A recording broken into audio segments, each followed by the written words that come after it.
Hello, it's Elfreda of Metta-morphics. In this video, I wanted to talk to you about 3 myths in relation to our confidence.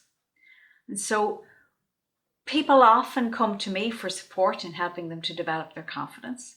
And they often have fixed ideas about what they should be doing or how they should be developing it. And sometimes these pieces of information have some value in them, but they're not always the most useful.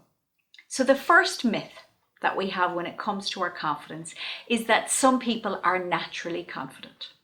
Now, this myth comes about because some people in the population of the planet have secure attachment. If you grow up in a home environment where you're securely attached to your parents, then this feeling of safety that allows you to explore the world, to have the curiosity and to feel that you can trust what's going to happen to you will facilitate you having a greater level of confidence than somebody who has insecure attachment. Now, unfortunately, more people have insecure attachment than secure, and those with insecure attachment will often feel that other people are just naturally confident, when it's actually the circumstances around them that facilitates them developing that level of confidence.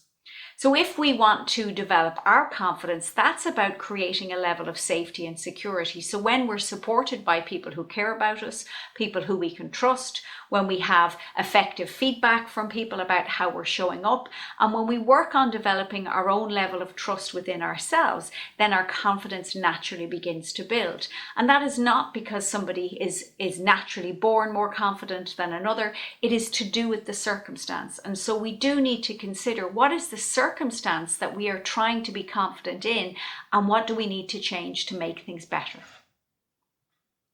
The second myth is the fake it till you make it myth. Now, fake it till you make it has some value in that, yes, if we practice certain skills and we do them over and over again, then very often we will develop a certain set of skills or a certain set of behaviors that demonstrate confidence. So I know I've taught many people over the years to become more effective communicators. I've taught them skills in public speaking. And yes, very often they develop those skills and they are quite proficient. But when you have conversations with them, they'll often say, I don't always feel confident, or people tell me I'm very confident because I'm outgoing or because I'm a good speaker, but I don't feel it.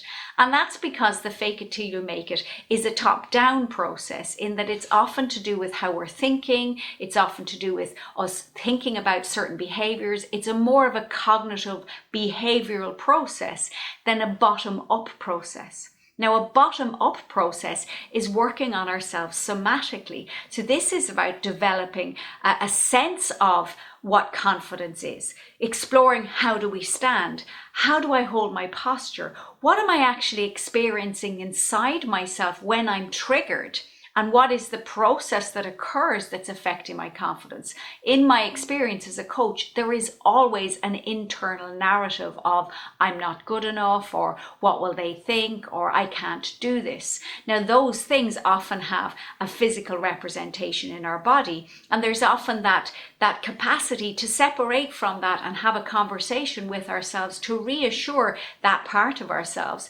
that it's okay for us to be confident. So although the fake it till you make it has a little bit of value, it's not enough, because it's not working with the whole person and it's ignoring these bottom-up processes.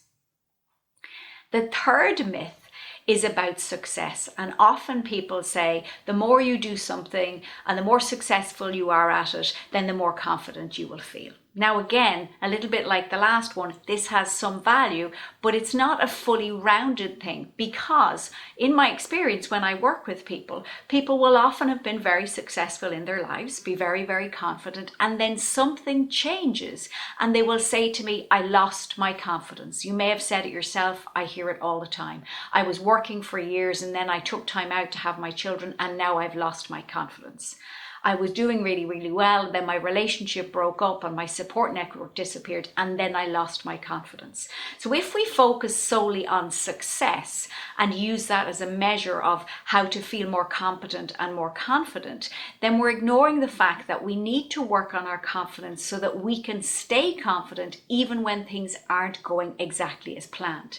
So this is what I call the plan to cope strategy, which is where instead of thinking, oh, this is how it's going to go, and maybe mentally rehearsing, which is something that I teach when I'm working with clients, to plan, okay, this is what I'll do and this is how I'll be, and I'll see all the smiling faces in front of me and I'll feel really good about myself.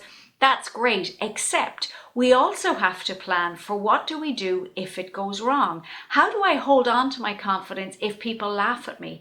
How do I hold on to my confidence if I make a mistake? If I get, feedback that makes me feel uncomfortable? By working on all of these things, then what happens is we manage to maintain our confidence even when things don't work out the way we'd like. If you'd like to find out more about how I can help you, or like to find out how coaching might help you, then please get in touch. You'll find my contact details in my bio if you're watching this on social media, or if you're watching it on YouTube, you'll find my contact details below. Thanks for watching.